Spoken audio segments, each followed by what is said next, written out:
안녕, 글문도령의 태호야. 원숭이띠들의 2022년 이민년 한 해 운세에 대해 알려줄게. 원숭이띠에 해당하는 출생연도는 56년생은 병신년생, 68년생은 무신년생, 80년생은 경신년생, 92년생은 임신년생, 44년생, 2004년생은 갑신년생. 올 한 해 운세야. 사주명리의 핵심 개념은 인간의 삶은 어떤 흐름을 가지고 있어. 띠의 관점으로 보자면 위의 그림과 같은 주기가 반복된다고 볼 수 있지. 작년에 갑작스러운 횡액에 큰 타격을 받았던 원숭이띠들은 올해 손발이 묶인 것 같은 1년을 보내게 될 거야. 그 과정에서 쉴 새 없이 머리를 굴려 빠져나갈 방도를 모색하지. 여기서 중요한 것은 위의 그래프에서 오르막 내리막이 긍정과 부정을 의미하는 것이 아니라는 점이야. 이 그래프는 기운이 차오르고 빠지는 과정을 나타낸 것일 뿐. 오르막이 좋다, 내리막이 나쁘다고 보는 것은 단편적이고 편협한 시각이자 사주명리의 기운을 제대로 이해하지 못한 해석이야. 그렇다면 손발이 꽁꽁 묶인 원숭이들이 이민년 한 해 어떤 환경에 놓이게 되는지 구체적으로 살펴볼게. 원숭이띠들은 이민년의 신체적 활동력과 정신적 활동력이 정반대로 드러나.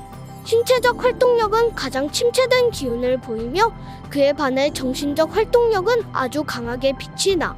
과거에는 활동력이 매우 저하되어 있기 때문에 이러한 상황을 부정적으로만 보았는데 현대에는 오히려 길하게 볼 수 있어. 육체적 능력보다 정신적 능력이 빛나는 상황은 개인의 창의성과 개성, 잠재력을 끌어내기에 아주 유용한 조건이기 때문이야. 정신없이 노동에 시달리면서 좋은 아이디어가 나오기 어렵고 대낮에 뜨거운 해수욕장 아래에서는 심오한 철학적 사고가 불가능한 것과 같은 맥락이지. 활동력이 저하되고 기운이 침체되었기 때문에 그것에 반발하는 차원에서 빛나는 정신력이 발동하고야. 하지만 활동성이 줄어든다는 것은 그만큼 현실적인 문제를 해결하지 못한다는 이야기가 되기도 해. 여러 가지 현실적 문제들에 봉착하게 되며 특히 과거에 자신이 쌓아왔던 성취와 업적이 무너져 내리며 고통을 받는 상황이 오기도 해. 그 안에서 새로운 활로를 모색하기 위해 이를 갈고 정신을 바짝 차리고 절치부심하는 시기가 원숭이띠들의 이민년이야. 원숭이띠들은 직장이나 사업과 같은 사회생활을 하는 데 있어서 올해는 외부적인 조건으로 보면 좋지 않은 해야. 활동성이 침체되어 있기 때문인데 내면의 에너지와 가능성은 넘쳐나지만 그것이 쉽사리 성과로 드러나지 않기 때문에 결과적으로 허덕일 수밖에 없어. 내면의 아이디어는 마구 솟구치는데 그것을 현실화하기가 어렵기 때문에 꿈만 꾸다 지치는 한 해를 보낼 수 있거든. 또한 원숭이띠들에게 이민년은 변화와 기복을 의미하기도 해. 예상하지 못했던 순간에 갑자기 직장과 부서의 변화를 맞이할 수 있어.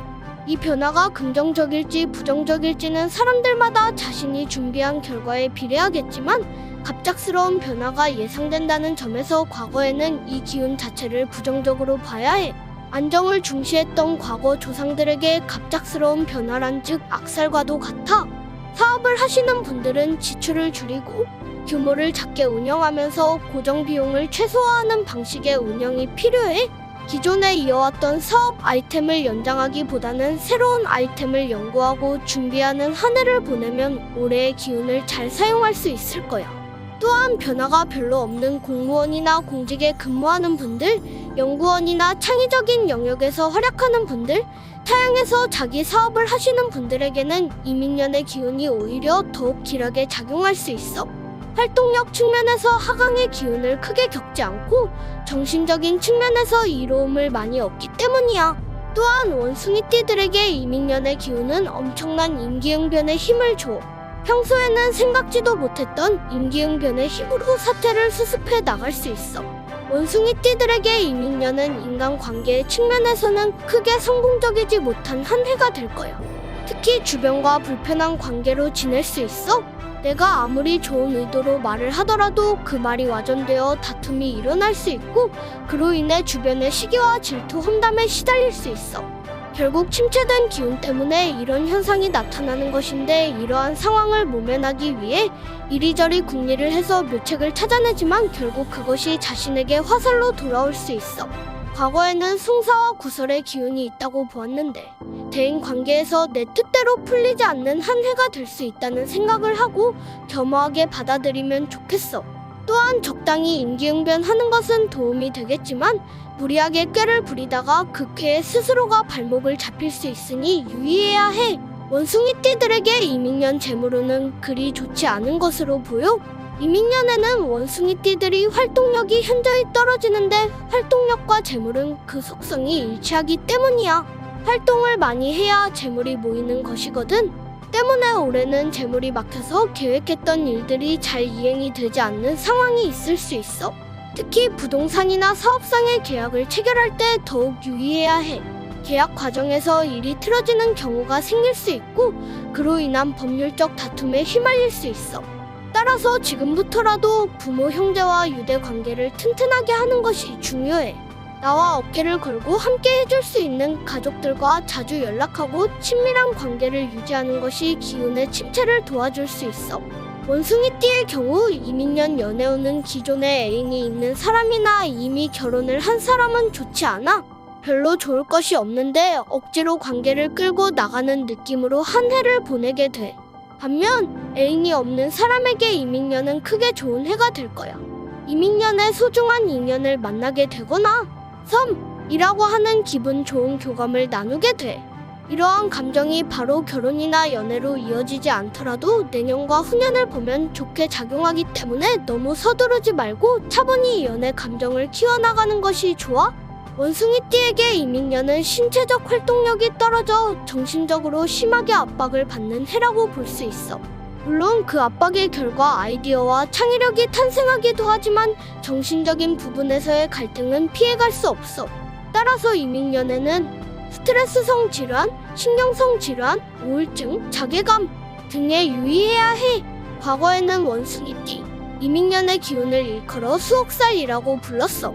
말 그대로 감옥에 갇힌다는 의미인데 그만큼 활동력이 떨어지는 기운이 부여되고 제대로 길을 펼 수 없는 상황이 전개된다고 볼 수 있어.